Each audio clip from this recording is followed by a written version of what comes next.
Vijayawada university మంచి భవిష్యత్తు కోసం తెలుగు విద్యార్థులు ఇష్టపడే యూనివర్సిటీ.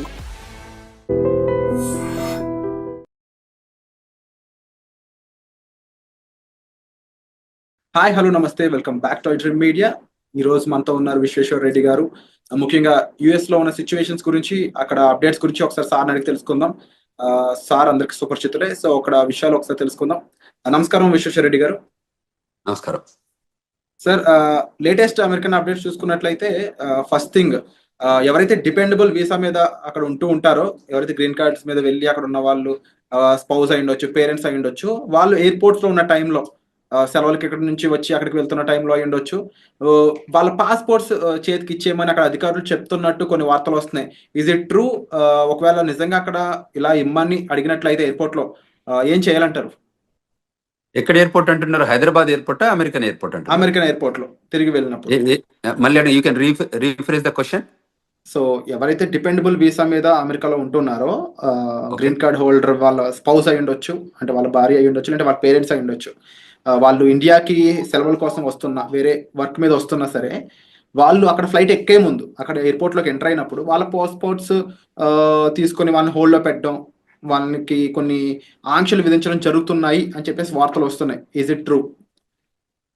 లేదు, కరెక్ట్ కాదు. అంటే రిటర్న్ లో ఇండియాకి వస్తున్నప్పుడు కదా ఇది. ఇండియాకి వచ్చేటప్పుడు ఏం అడగరు. ఇండియాకి వచ్చేటప్పుడు అది బికాజ్ అది హోమ్ కంట్రీ డిపార్చర్ కిందకి వస్తుంది. సో ఇండియన్ పాస్పోర్ట్ హోల్డర్స్ ఇండియాకి వెళ్ళాలనుకున్నప్పుడు ఎప్పుడైనా వెళ్ళొచ్చు. అక్కడ అమెరికాకి జీరో ఆబ్జెక్షన్ ఉంటుంది. అప్పుడు ఇండియా లోపలికి రావటప్పుడు ఇండియా వెరిఫై చేసుకుంటుంది వీళ్ళకి ప్రాపర్ పాస్పోర్ట్ ఉందా లేదా, వీళ్ళకి ప్రాపర్ ఇండియాకి వచ్చే ఎలిజిబిలిటీ డాక్యుమెంట్స్ ఉన్నాయి. అంటే ఎప్పుడైనా ఇమిగ్రేషన్ లాలో ఎలా ఉంటుందంటే, ఎవరు ఏ కంట్రీకి వెళ్తున్నారో ఆ కంట్రీ డాక్యుమెంట్స్ చూస్తారు తప్ప హోమ్ కంట్రీకి, అంటే where we born, birth place లో ఉన్న మనకి ఏదైతే పాస్పోర్ట్ ఉంటుందో వాళ్ళు ఎప్పుడు కూడా హోమ్ కంట్రీ వెరిఫికేషన్ ఉండదు. ఓకే. ఇన్ కేస్ ఇండియా నుంచి అమెరికా వస్తున్నప్పుడు అమెరికాలో అక్కడ దిగుతారు కదా, అప్పుడు పరిస్థితి ఏంటి? అప్పుడు ఏంటంటే, అప్పుడు అమెరికా అంటే అసలు యాక్చువల్ గా ఇండియాలో హైదరాబాద్ లోనే ఎయిర్పోర్ట్ లో మనం టికెట్ తీసుకునే ముందు ఏం చేస్తుంటారంటే, వాళ్ళు టిపికల్ గా మనకి ఎందుకు వెళ్తున్నారు అడుగుతారు. అంటే నేను వర్క్ చేస్తున్నాను అనుకోండి, వర్క్ వీసా చూపించమంటారు. నేను ఆమె పర్మనెంట్ రెసిడెంట్ అంటే గ్రీన్ కార్డ్ చూపించమంటారు. ఆమె సిటిజన్ అంటే వాళ్ళు యుఎస్ పాస్పోర్ట్ అడుగుతారు. అంటే టిపికల్ గా మనకి బోర్డింగ్ పాస్ ఇచ్చే ముందే ఈ 3 వెరిఫికేషన్ చేసుకుంటారు వాళ్ళు. అంటే whether you are rightfully you are going to that foreign land అని వెరిఫై చేసుకున్నాకే మనకు బోర్డింగ్ పాస్లు ఇస్తారు. Otherwise they don't issue the boarding passes. అంటే ఇక్కడ ఇంకొక విషయం నేను అబ్జర్వ్ చేస్తుంది, అంటే నేను అక్కడ వచ్చిన వార్తలు చదివినప్పుడు కొన్ని వెబ్సైట్స్ లో అవి వాళ్ళ భర్తకి ఎంతకాలంగా వాళ్ళు దూరంగా ఉన్నారు, ఇమీడియట్ గా పెళ్లి అయితే ఎంతకాలం దూరం ఉన్నారు, వాళ్ళ మధ్యలో బాండింగ్ ఎలా ఉంది, ఇవి కూడా చెక్ చేస్తున్నారని, అవి గాసిప్స్ కింద చూడాలి లేదా ఇందులో కూడా నిజంగా? అంటే ఇందులో 2 types of we can look at it. అంటే కేస్ టు కేస్ వ్యారీ అవుతుంది. వాళ్ళ దగ్గర ఏంటంటే, ఎప్పుడైతే పోర్ట్ ఆఫ్ ఎంట్రీలో మన దగ్గర బోర్డింగ్ పాస్ తీసుకున్నాక వాళ్ళకి ఏం చేస్తారంటే, మన ఇమిగ్రేషన్ అయ్యాక మన ఫ్లైట్ అంటే ఏ రూపకంగా వస్తుంది అమెరికాకి అనేది, whether it's coming from Dubai, Qatar, what ever country, London ఎక్కడి నుంచి వస్తుందో, వచ్చే ముందు ఏం చేస్తారంటే, వన్స్ ద పొజిషన్ క్లోజ్డ్ అయిన తర్వాత ఈ డేటా అంతా యుఎస్ పంపిస్తారు. యుఎస్ పంపించాక ఆ డేటా అంతా వాళ్ళకి బ్యాక్గ్రౌండ్ చెక్ ఎఫ్బిఐకి వెళ్ళిపోయి మళ్ళీ వీళ్ళ దగ్గరకు వస్తుంది, ఏది సిబిపి ఆఫీస్కి వస్తుంది. వచ్చిన దగ్గర వెరిఫై చేసుకుంటారు వీళ్ళు ఎక్కడి నుంచి వస్తున్నారు, వీళ్ళ బ్యాక్గ్రౌండ్ ఏంటి, వీళ్ళది ఎనీ ఇష్యూస్ ఉన్నాయా, అంటే ఇమిగ్రేషన్ ఇష్యూస్ ఉన్నాయా. In case if there is an immigration issues, వాళ్ళు ఏం చేస్తారంటే పిలిచి అక్కడ పోర్ట్ ఆఫ్ ఎంట్రీలోనే జనరల్ ఇన్స్పెక్షన్ చేయొచ్చు, రిగరస్ ఇన్స్పెక్షన్ చేయొచ్చు, సెకండరీ ఇన్స్పెక్షన్ చేయొచ్చు. సో ఈ 3 టైప్స్ ఆఫ్ ఇన్స్పెక్షన్ జరుగుతాయి. జనరల్ ఇన్స్పెక్షన్ అంటే వాళ్ళకి తెలిసిపోతుంది, అంటే గ్రీన్, ఎల్లో, రెడ్ ఛానల్ లాగా మనం ఇక్కడ పోర్ట్ ఆఫ్ ఎంట్రీలో ఉంటాయి చూడండి, అట్లా కస్టమ్స్ లలో green, red, yellow channel type. ఇది కూడా టిపికల్ గా ఎలా ఉంటుందంటే, వాళ్ళకి if they have background, very good background ఉంటే లోపలికి స్మూత్ గానే అడుగుతారు, కపుల్ ఆఫ్ క్వశ్చన్స్ అడిగి రాణిస్తారు. లేదు ఇంకా వాళ్ళకి డౌట్ ఉంటే ఒక 10 క్వశ్చన్స్ అడుగుతారు. ఇంకా బాగా డౌట్ ఉంటే ఏం చేస్తారంటే, వాళ్ళ ఫోల్డరు, ప్యాకెట్, పాస్పోర్ట్ అన్ని తీసుకొని సెకండరీ ఇన్స్పెక్షన్ అని ఒక పక్క రూమ్ తీసుకెళ్తారు. అక్కడ తీసుకెళ్లి ఒక 4-5 అవర్స్ కూర్చోబెట్టి ఆ 4-5 అవర్స్ లోపల ఏం చేస్తారంటే, వాళ్ళ పాస్పోర్టు, వాళ్ళ ఫోను, వాళ్ళ కంప్యూటరు, వాళ్ళ అన్ని తీసుకొని కూర్చోబెట్టి ఈ 4-5 అవర్స్ లోపల, అంటే వాట్ ఎవర్ ద స్టిపులేటెడ్ టైంలో వీళ్ళు ఏం చేస్తారంటే వాళ్ళ బ్యాక్గ్రౌండ్ చెక్ చేస్తారు. కంట్రీలో ఎప్పటి నుంచి వచ్చారు, ఎప్పుడు ఉన్నారు, ఇది మొదటిసారి వచ్చిందా, లేకపోతే ఎన్నిసార్లు ఉన్న దానిలో ఇప్పుడు H1B మీద ఉంటే ఎవరు ఏ ఎంప్లాయర్ దగ్గర పనిచేస్తున్నాడు, ఎంప్లాయర్ దగ్గర అసలు జాబ్ ఉందా లేదా, అంటే టిపికల్ గా దే వెరిఫై ఎవ్రీథింగ్. ఒకవేళ ప్రయర్లీ ఏదైనా ఉంటే, ఈయనకి ఏదైనా స్పీడింగ్ టికెట్లు ఉన్నాయా, లేకపోతే ఇంకేదైనా క్రిమినల్ రికార్డ్ ఉందా, you know what I'm talking, and everything they will verify. అక్కడ ఏదైనా వయలేషన్స్ ఉన్నాయని గమనిస్తే ఆ సెకండరీ ఇన్స్పెక్షన్ లో గుర్తుపడితే ఏం చేస్తారంటే వాళ్ళని మళ్ళీ ఇంటర్వ్యూ ప్రాసెస్ లో తీసుకెళ్తారు. తీసుకెళ్లి ఆ ఇంటర్వ్యూలో ఒకవేళ వాళ్ళు వయలేట్ చేసిన ఏమైనా ఉంటే ప్రజెంట్ చేస్తారు. దీస్ ఆర్ ద సిచ్యువేషన్స్ ఉన్నాయి, వాట్ యూ థింక్ అంటే వాళ్ళు మనం అగ్రి అయ్యాం అనుకోని, అగ్రి అయితే వాళ్ళ వీసా క్యాన్సిల్ చేసేసి మళ్ళీ అక్కడ నుండి డిపోర్ట్ చేస్తారు. అంటే ఇప్పుడు ఫర్ ఎగ్జాంపుల్ జనరల్ అమెరికా పెళ్ళికొడుకు అంటే ఎక్కువ మంది ఇంపార్టెన్స్ ఇస్తూ ఉంటారు. ఆ రకంగా ఎప్పుడైనా వాళ్ళ అమ్మాయిని తిరిగి అక్కడ పంపినప్పుడు డిపెండబుల్ వీసా మీద అమ్మాయి వెళ్తుంది కాబట్టి కరెక్ట్, H4 వీసా మీద వస్తారు. కానీ ఆ అమ్మాయి బాగా చదువుకున్న అమ్మాయి అనుకోవచ్చు, ఎంటెక్ పర్సన్ అయి ఉండొచ్చు. ఇన్ కేస్ ఆవిడ నేను ఇక్కడ కూడా జాబ్ చేస్తాను ఏమన్నా పొరపాటు అక్కడ రివీల్ చేసి ఉంటే అప్పుడు సిచ్యువేషన్ ఎలా ఉంటుంది? ఆ పాసిబిలిటీ, అదే ఆ ఇంటర్వ్యూయింగ్ ప్రాసెస్ అని ఇంత ముందు చెప్పాను కదా. సో యూజువల్ గా మనం ఏం చేస్తామో H4 మీద ఉంటే తక్కువ క్వశ్చన్స్ అడుగుతారు, ఎందుకంటే they are not primary. In case వాళ్ళకి బాగా డౌట్ వస్తే వాళ్ళు అడగొచ్చు, అడిగితే ఆ పొటెన్షియల్ థింకింగ్ ఉంటే అప్పుడు ఆలోచిస్తారు. కానీ మెజారిటీ 98% పెద్ద ఇష్యూస్ ఏమి ఉండవు దానికి.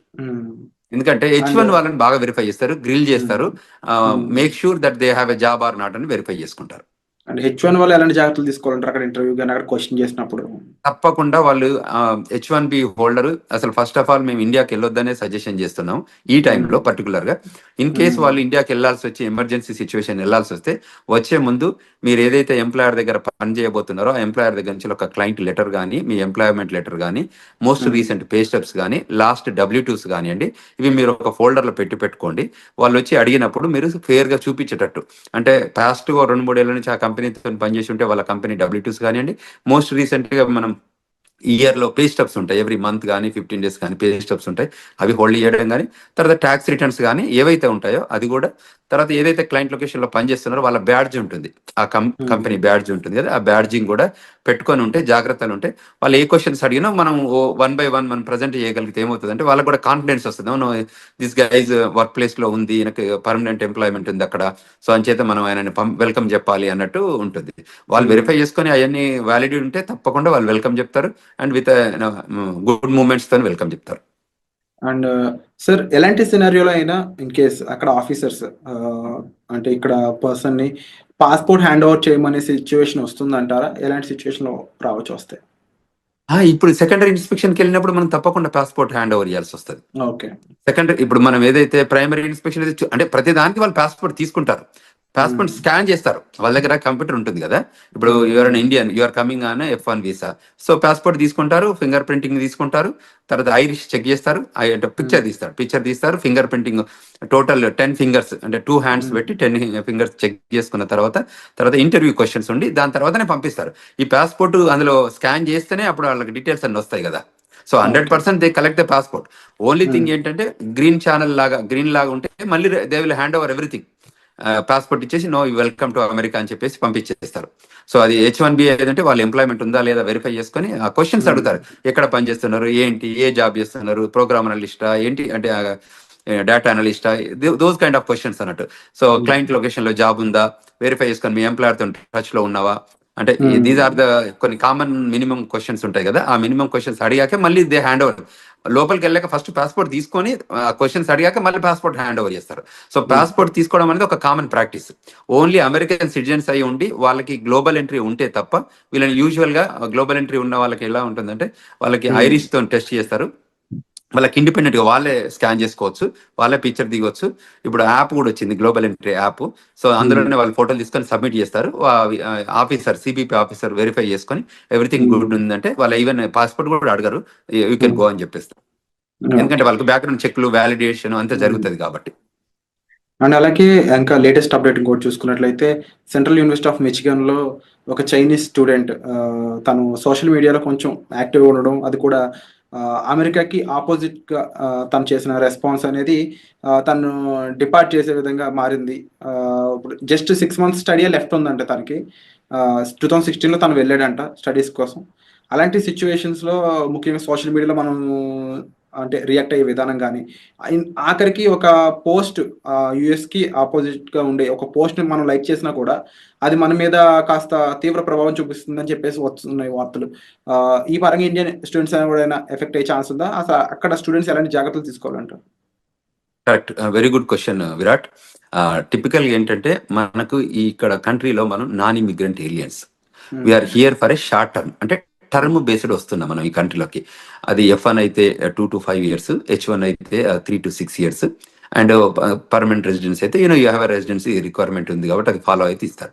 సో ఎక్కడైతే నాన్ ఇమిగ్రెంట్ ఏలియన్స్ ఉంటారో వాళ్ళకి ఈ స్పెషల్గా ఈ రూల్స్ అని అప్లై అయ్యేది. ఎందుకంటే మనం కంట్రీ లాయాలిటీ చూపిస్తే తప్ప మనం కంట్రీ లోపలికి రానివ్వరు.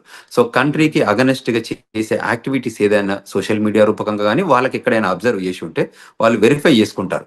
వెరిఫై చేసుకొని క్వశ్చన్ చేస్తారు. ఎక్కడైనా ఎవిడెన్స్ దొరికితే తప్పకుండా వాళ్ళు క్వశ్చన్ చేస్తారు, ఈజ్ దట్ యూ అని చెక్ చేసుకొని వాళ్ళు డిపోర్టేషన్ ప్రొసీడింగ్ చేస్తారు.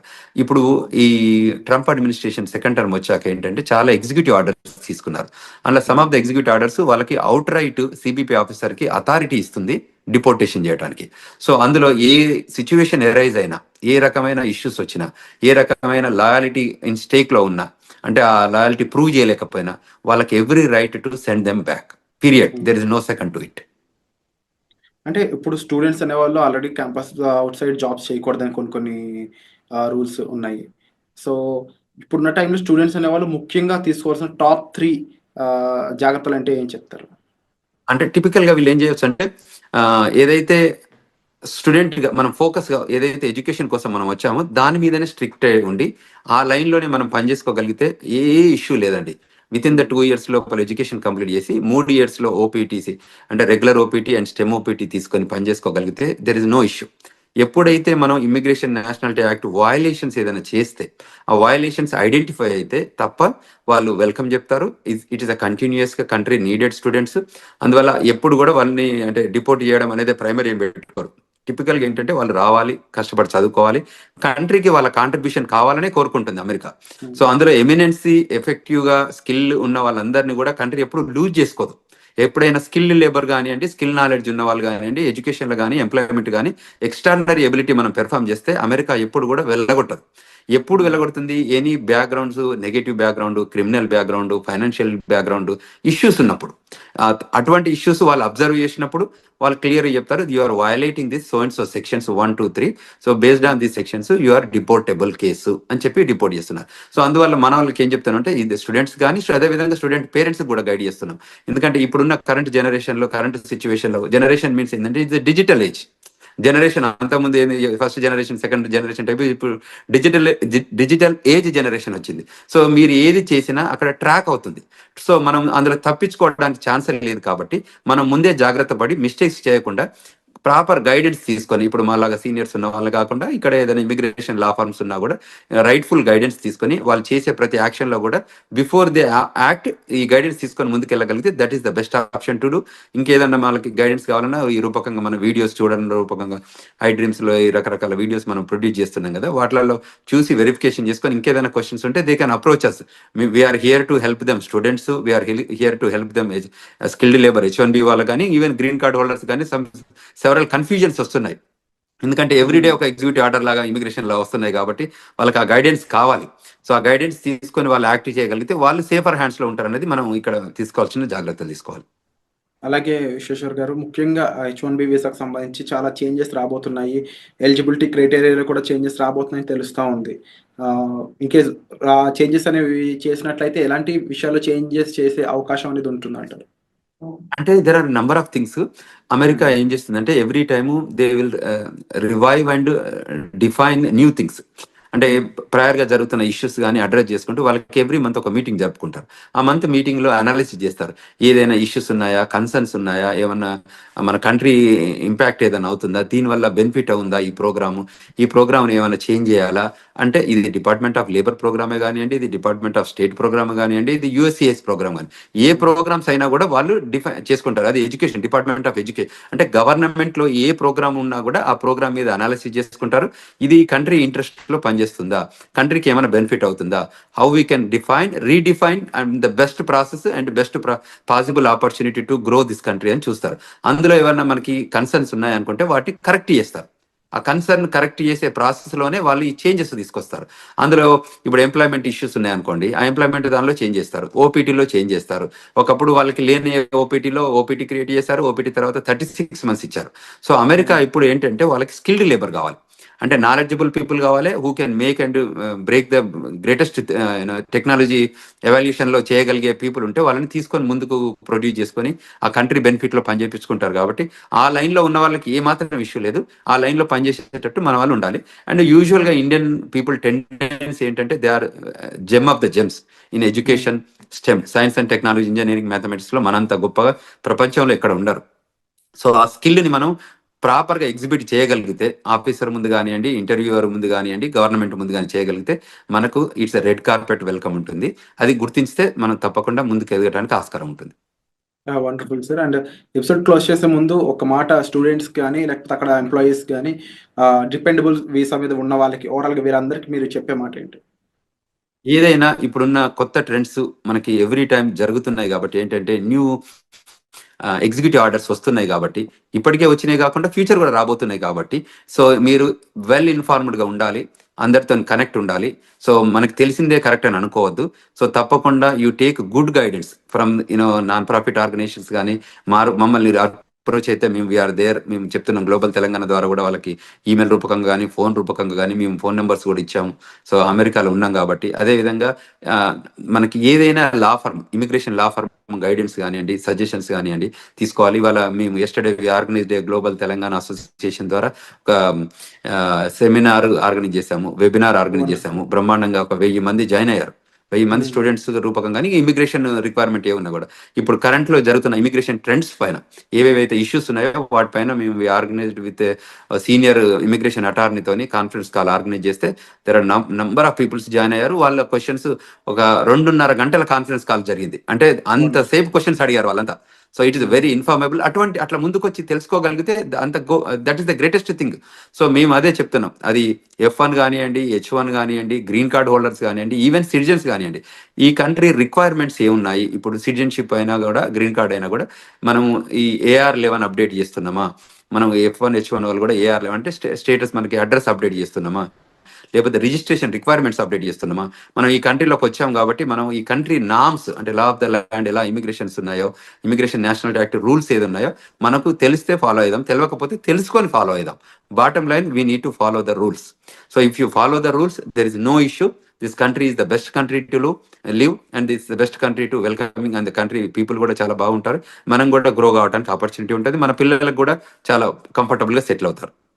సో అక్కడ ఉన్న చదువుకున్న స్టూడెంట్స్ అయి ఉండొచ్చు, వర్క్ చేసే వాళ్ళు అయి ఉండొచ్చు, ఎవరు కూడా ఇన్సెక్యూరిటీస్ ఏం పెట్టుకోకుండా ప్రాపర్గా ప్రొఫెషనల్స్ని కలిసి మీ డౌట్స్ అనేవి సాల్వ్ చేసుకోగలిగినట్లయితే మీరు ఒక సేఫ్ అండ్ సెక్యూర్ లైఫ్ అక్కడ లీవ్ చేయొచ్చండి. దాంతోపాటుగా అంతగా మిమ్మల్ని ఇబ్బంది పెట్టే విషయం అయితే మాత్రం తప్పకుండా ఇమీడియట్లీ మీరు ఒక ప్రొఫెషనల్ కానీ, ఎంబసీ సైడ్ పీపుల్ కానీ, లేకపోతే ఒక లా ఫీమ్ సంబంధించిన పర్సన్స్ అయి ఉండొచ్చు, లేకపోతే మన విశ్వేశ్వరరావు గారు లాంటి ప్రొఫెషనల్స్ మీరు కలిసినట్లయితే కాస్త జాగ్రత్తలతో పాటుగా మీకు కాస్త గైడెన్స్ ఇచ్చే ఛాన్సెస్ అనేవి దొరుకుతాయి. సో తప్పకుండా మీరు తీసుకునే ఇనిషియేషన్స్ అనేవి చాలా గ్రేట్ విశ్వేశ్వర్ గారు. తప్పకుండా మీరు కండక్ట్ చేసే వెబినార్స్ అయి ఉండొచ్చు, లేకపోతే ఇలా ఇంటర్వ్యూస్ రూపంలో అయి ఉండొచ్చు, చాలా ఇన్ఫర్మేషన్ని చాలా మందికి అందిస్తూ ఉన్నారు. So we're thankful and thank you so much for great information. మరిన్ని అప్డేట్స్ పై త్వరలోనే మరొక ఇంటర్వ్యూతో మీ ముందుకు వస్తాం. Thank you so much.